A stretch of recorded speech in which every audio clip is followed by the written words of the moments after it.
¿cómo le va? Hoy en nuestro estudio tenemos a una persona muy reconocida en México.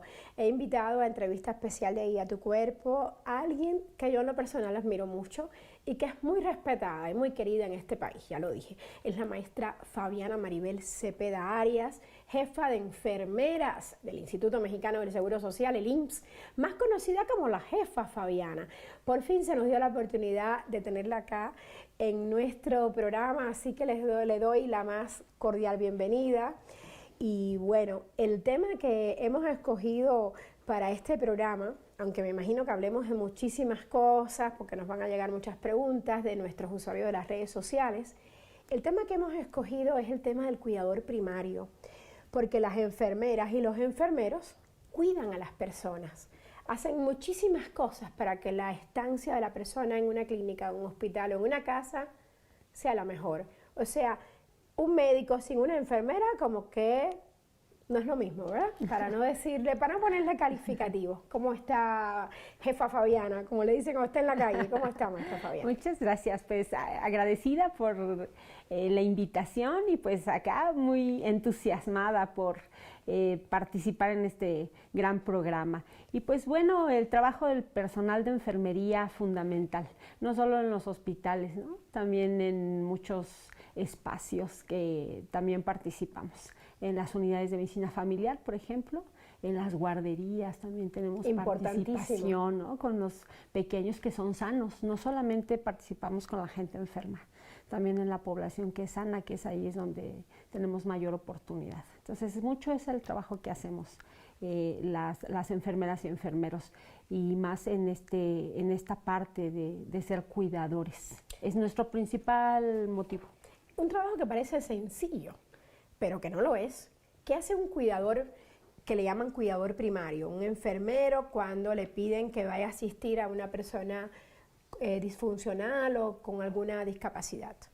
Si estamos hablando de un cuidador que va a un domicilio, ahí el entorno es distinto porque sale del hospital. Entonces va al entorno del paciente y bueno, pues ahí se tiene que adecuar a las condiciones del paciente.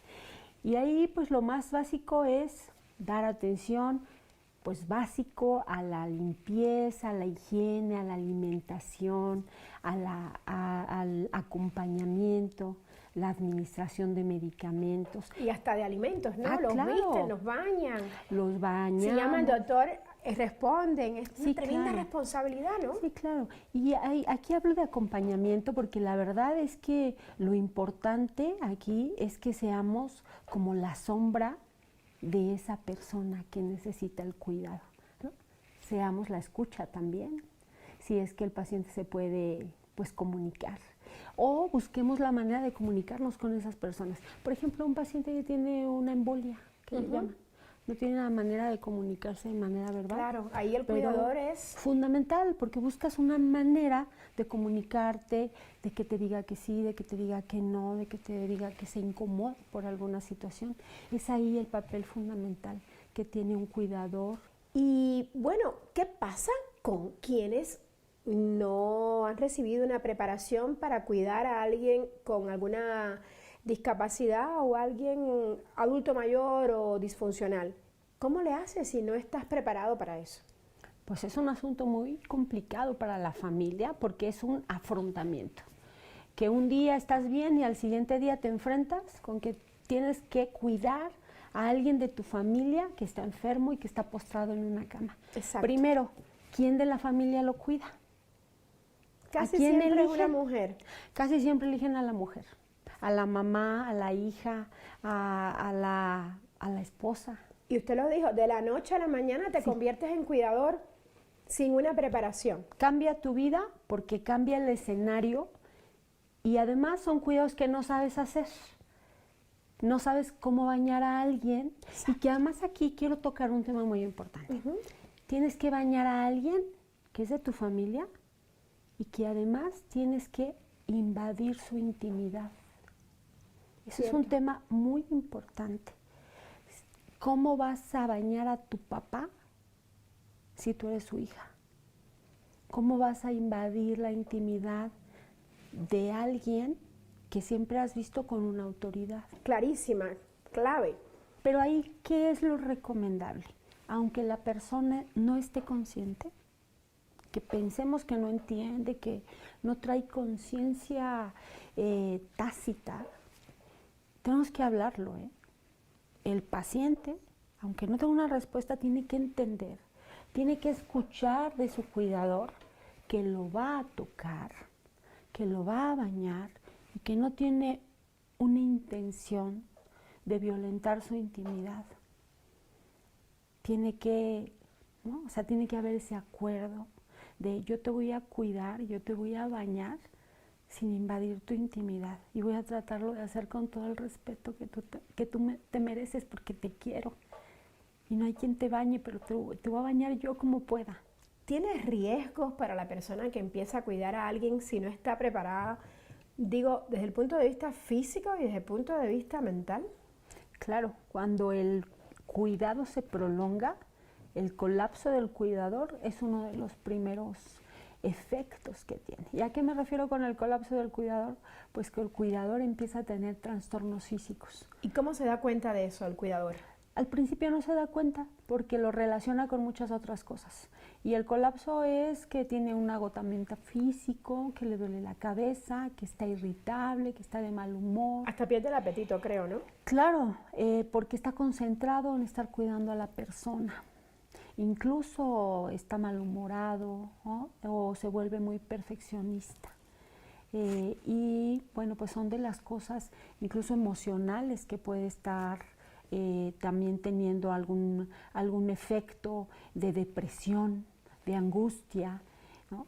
O relacionado también con la relación que tiene con el paciente, de irritabilidad, de enojo con la situación que está pasando, ¿no? Con la relación del cuidador, incluso a lo mejor de culpa, de por mi culpa estás postrado, por mi culpa tienes esta situación, etcétera. Entonces, de primera instancia no se dan cuenta que están colapsados hasta que alguien más se da cuenta, o incluso la persona que está siendo cuidada es la que se está dando cuenta de que su cuidador ya no es el mismo que al principio. Y aquí es muy importante justo pues pedir ayuda de las redes de apoyo. Y yo leía en la página web justamente del Seguro Social, donde usted trabaja, donde usted es jefa, enfermera, sí, leí que existía el CLIMS. ¿Esto sí lo están aprovechando las personas que de la noche a la mañana se convierten en cuidadores primarios? Cuéntanos en qué consiste el CLIMS.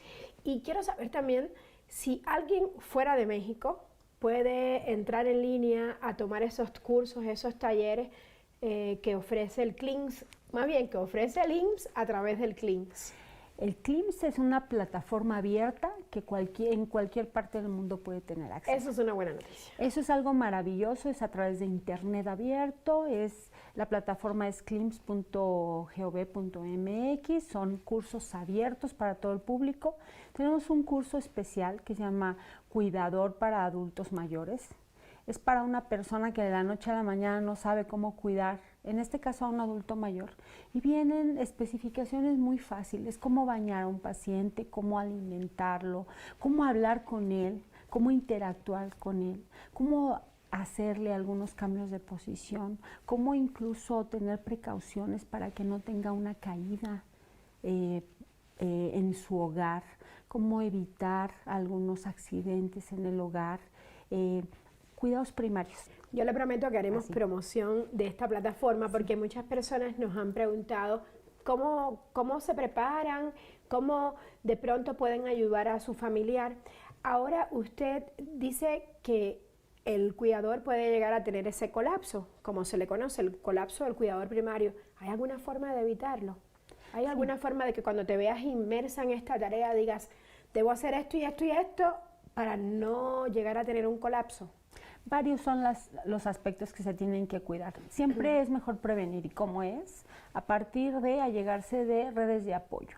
Es decir, que no solamente sea un cuidador el que se haga cargo del cuidado de la persona. Voy a poner un ejemplo. Si es el papá el que está enfermo y tiene varios hijos, pues hacer un rol de cuidado. A lo mejor yo lo cuido los lunes, miércoles y viernes y otra persona lo cuida en las demás partes del día, o a lo mejor juntan dinero y a lo mejor el fin de semana le pagan a un cuidador que amortigua un poco la carga de cuidarlo el fin de semana y así pues también tienen un respiro con sus familias. Ese es solo un ejemplo. Pero al llegarse de las redes de apoyo, eso es muy importante. Y el otro tema es que el paciente que está siendo cuidado, al final del día, tiene que recuperar su vida. Eso es muy importante. Entonces, en la medida de lo posible, hay que hacerlo autosuficiente. En la medida de lo posible, ese es un buen punto. Hay que enseñarlo a que sí, primero te alimenté, pero de acuerdo a tu evolución tienes que volver a alimentarte tú solito. Tienes que volver a bañarte tú solo, tienes que volver a hacerte la higiene tú solo, porque es parte de la actividad de la vida diaria. Entonces eso es fundamental, porque lo que cometemos mucho el error es que los hacemos dependientes del cuidador. Es cierto. Y eso es un error muy importante. Y entonces el paciente, pues, se queda muy consentido. Maestra Fabiana, y cuando uno se da cuenta de que tiene este colapso del cuidador o síndrome del cuidador, ¿qué debe hacer? O sea, usted nos mencionó ya los síntomas, pero ¿qué debe hacer? ¿Acudir a un psicólogo o a un médico internista? ¿Cómo uno resuelve el problema? Una vez que uno lo reconoce, tiene que allegarse de esas redes de apoyo. ¿Para qué? Para que lo sustituyan. Porque si uno no deja de cuidar al paciente, es muy complicado atenderse. Tiene que tomarse un respiro. Eso es lo más importante. Tomarse un respiro, tener espacios de esparcimiento, si tiene familia, hacer espacio de deporte, tener un apoyo psicológico si es que se detecta ansiedad, si es que se detecta algún síntoma de depresión. Sí tiene que tener Eso una es muy ayuda frecuente. Profesional, sí, claro, por Según supuesto. lo que tengo entendido, es muy frecuente. Sí, claro. Y es importante tratar de no llegar a eso. Yo conozco casos, además, de personas que cuidan a adultos mayores y dicen, ya no quiero esta vida, yo prefiero suicidarme que seguir en esta situación. Vea qué dramático, pero ocurre. ¿Cómo podemos proteger a esa personita que de pronto, de la noche a la mañana, se convirtió en cuidador primario y está súper deprimido porque ya no tiene vida propia, tuvo que dejar de trabajar, o a lo mejor trabaja, cuando llega del trabajo se ocupa de ser cuidador primario?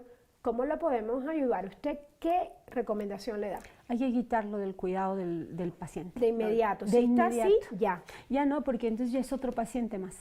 Requiere un cuidado. ¿Por qué? Porque ya está en juego su vida, su salud mental. Ya está en un proceso de depresión o de ansiedad. Entonces requiere inmediatamente dejar de ser cuidador primario y pasar a un estado ya de atención a su salud mental. Entonces requiere la atención de un psicólogo, de un psiquiatra, si es que esto fuera necesario, y obviamente pues requiere ser sustituido por alguien más. Eso es indudable. Vamos a hacer una breve pausa. Al regreso quiero preguntarle si usted considera que los cuidadores primarios deben de ser atendidos en particular para evitar este colapso. Ya regresamos. Atentos, que estamos conversando con la maestra Fabiana. Bueno, conocida como la jefa Fabiana, es la jefa de enfermeras del Seguro Social, el instituto más grande que hay en este país de la seguridad social. Ya volvemos.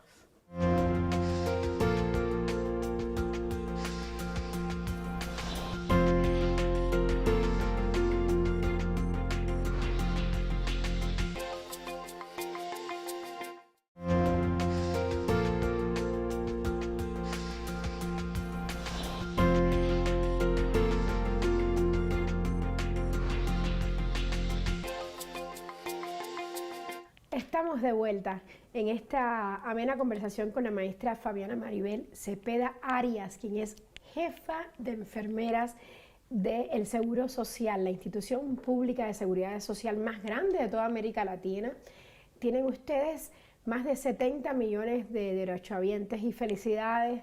Maestra Fabiana, se me olvidó felicitarla cuando empezamos el programa, no solo por su labor, sino porque el Seguro Social acaba de cumplir 80 años. Se dice y no se cree. Es impresionante la labor del Seguro Social y bueno, 8 décadas de labor.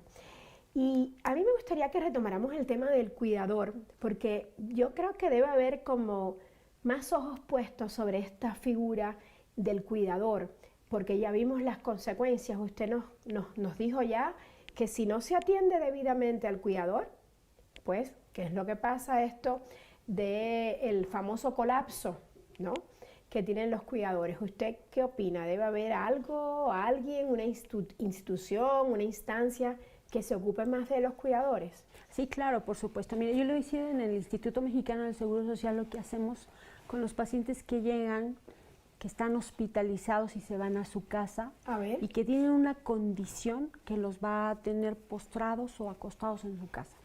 Nosotros vamos preparando al familiar para cuando llegue ese momento. Mientras están en la etapa hospitalaria, el personal de enfermería va entrenando al familiar o al cuidador para la alimentación, para la movilización, para el baño. Eso me parece muy sensato. Incluso los familiares nos van ayudando en el hospital, y con ello pues van entrenándose para que cuando vayan a su casa pues ahí ya tengan como más familiaridad con esos cuidados que realizan.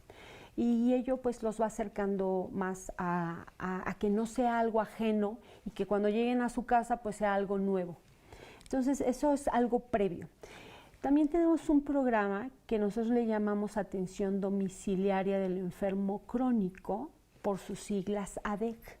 Nosotros hacemos visitas domiciliarias con un equipo multidisciplinario que está conformado por un médico, una enfermera, y hacemos estas visitas en las cuales pues hacemos una consulta, una revisión de estos pacientes que no pueden por su condición física asistir a una consulta, por ejemplo, y pues hacemos valoración, hacemos curación de heridas, por ejemplo, si es que las tuvieran, y pues hacemos... Es que ya eso es más difícil para el cuidador, claro, en casa. Claro, son ya cuidados como más especializados.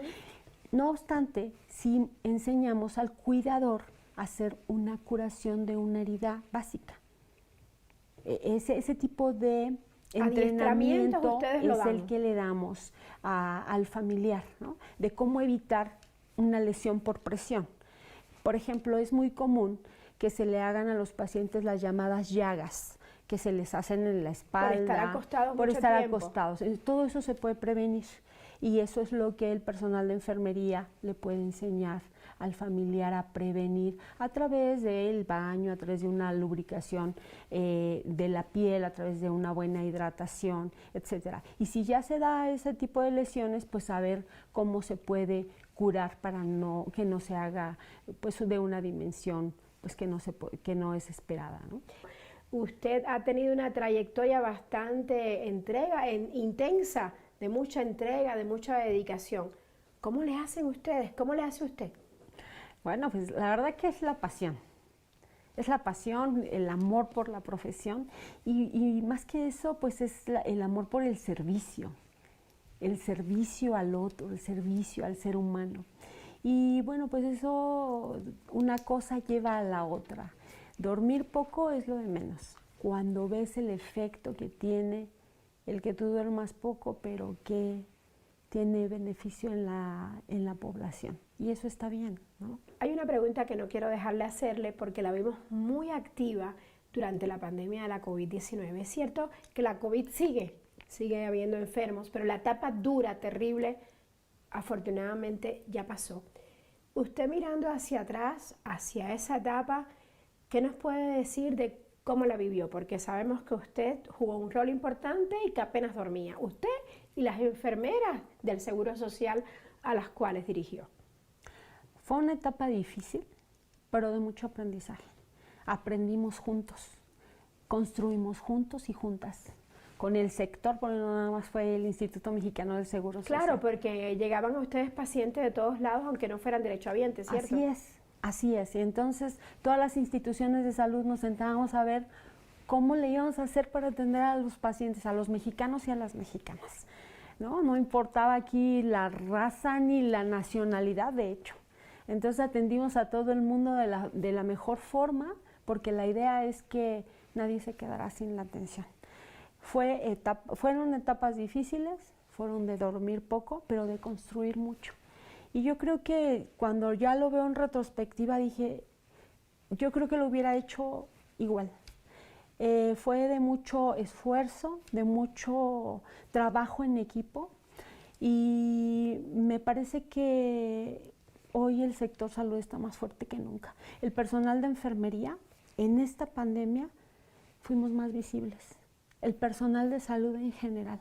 A lo mejor éramos un personal que no se veía, que ahí estábamos, pero que a diferencia de otras profesiones, pues estábamos callados. Pero fue, creo que en esta pandemia donde la gente se dio cuenta de la trascendencia que tiene la salud de la población, ¿no? Y el papel que jugamos como personal de salud, y en este caso el personal de enfermería. Pero fue muy riesgoso lo que ustedes hicieron. Sí, claro, pues es que imagínese, y también es afrontarlo, ¿no? Arriesgo mi vida para salvar la tuya. Es literal eso. Y eso es vocación. Es la vocación, es el sentido de servir al otro. Es decir, me voy a poner mi equipo de protección personal y me persino y me meto. No quedaba de otra, ¿no? Y por eso es que ahora somos más resilientes. Creo que ahora esta pandemia nos dejó muy resistentes, nos fortaleció. Y bueno, si pudimos con esta pandemia, que no podamos con lo que venga. Pero es un trabajo de mucho sacrificio, de mucha exposición, de mucha entrega. ¿Qué tiene de bonito la profesión si es tan sacrificada? Sí es sacrificada, pero a ver, ¿qué tiene de bonito? Que ves a la gente que se regresa con su familia, que ves a la gente que abraza a su papá que estuvo en el hospital. ¿Qué tiene de bonito que ves que se integran? Definitivamente nada de eso se compara. ¿Y el miedo la acompaña en esta profesión a usted y a las enfermeras? Siempre nos acompaña el miedo, porque el que no tiene miedo, pues yo no sé en qué planeta está, ¿no? O sea, el miedo te acompaña. Y es una alerta también. En esta pandemia creo que el miedo fue mi mejor amigo, porque el miedo te acompaña, pero lo tienes que hacer con todo y miedo. Tienes que ser capaz de enfrentar el miedo y tienes que ser capaz de controlar el miedo y de tomarlo a tu favor para que sea tu impulso.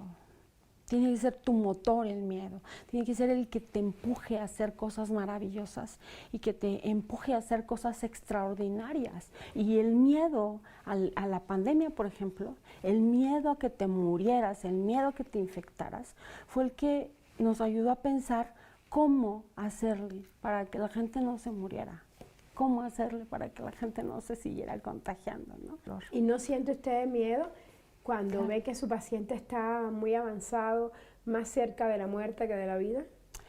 Sientes miedo, pero lo acompañas. Por eso es que enfrentas el miedo, pero el miedo tuyo no se compara con el miedo de él. Él tiene más miedo que tú. Entonces, pues ahí, ¿qué te queda? Acompañarlo, porque su miedo es mayor. Y ahí es donde tienes que tener el valor de acompañarlo, porque él sabe que se acerca a su final. Entonces, tú tomas tu miedo y acompañas a su miedo de él. Y entonces, pues se acercan. A lo mejor se acompañan en silencio, o le platicas de algo que él quiera, o que ella quiera. Hay gente que platica de su pasado, de un momento muy específico de su vida. O hay quien te dice, no se vaya, aquí quédese, no se vaya, no me dejes solo, o no me dejes sola, ¿no? O le habla a mi familia, o háblele a mi hijo, o háblele a mi hija, ¿no? O enláceme una llamada, que eso es muy común ahora con el teléfono celular, ¿no? Entonces el miedo ayuda. Si uno lo toma de una manera positiva, el miedo es un motor que te ayuda a entender la vida de una manera distinta. Y el personal de enfermería lo tiene claro, ¿eh? Te ayuda siempre. Y también es una conexión, como usted nos decía, entre el personal de enfermería y el paciente. ¿Usted cree que deben haber cuántos enfermeros por paciente en un hospital, en una comunidad? ¿Es más importante que haya más enfermeros que doctores? El personal de enfermería en número somos la mayor fuerza laboral en cualquier sistema de salud. El número de enfermeras o enfermeros depende de la complejidad de cada paciente, ¿verdad? En el mundo, pues se estima que debe haber 9 enfermeras por cada 1000 habitantes. Nosotros somos un país en vías de desarrollo, entonces todavía no alcanzamos ese número, pero estamos en ese proceso de avanzar. ¿Y cuál es el número ideal? 9 por cada 1000. Lo que existe en México es 2.5 por cada 1000. En México, 2.5. Eso es lo real. Para concluir, me gustaría preguntarle si a usted le interesa enviar un mensaje a las enfermeras y enfermeras que nos están viendo y escuchando en todo el mundo, digamos, siendo usted tan respetada y querida aquí en México, ¿qué les diría a todas esas personitas tan importantes que se dedican a la enfermería y que están dando todo en África, en Asia, en Europa, en cualquier parte, en cualquier continente, en cualquier parte del mundo? Necesitamos seguir siendo muy profesionales porque la población nos necesita íntegros, nos necesita éticos, nos necesita con todo el amor, con todo el entusiasmo, con todo el profesionalismo necesario para pues, hacer una humanidad más sana física y emocionalmente. Y en particular quiero mandar un abrazo solidario a mujeres y hombres, enfermeras y enfermeros que en estos momentos están salvando vidas en condiciones adversas. Un abrazo muy grande. Muchas gracias por todo su trabajo que realizan. También a usted, maestra Fabiana, muchas gracias por estar hoy con nosotros, por haber darse el tiempo de haber venido a nuestro programa a contarle a nuestra teleaudiencia de entrevista especial de Guía a tu Cuerpo la importante labor de enfermeras y enfermeros, que bueno, el trabajo se reconoce aquí en México, pero en todas partes. Gracias otra vez. Y bueno, ya saben, estoy muy contenta de haber podido compartir este espacio con una de las mujeres más admirables de México. Me siento muy honrada de tenerla aquí. Por experiencia, creo que el trabajo de la enfermera o del enfermero es tan importante como el del médico. Respeto a ambos por igual, pero siempre es mejor prevenir. Acuérdense de esto, por eso insisto en cada programa. Importantísimo, cuidarse mucho y claro, amarse más. Hasta la próxima.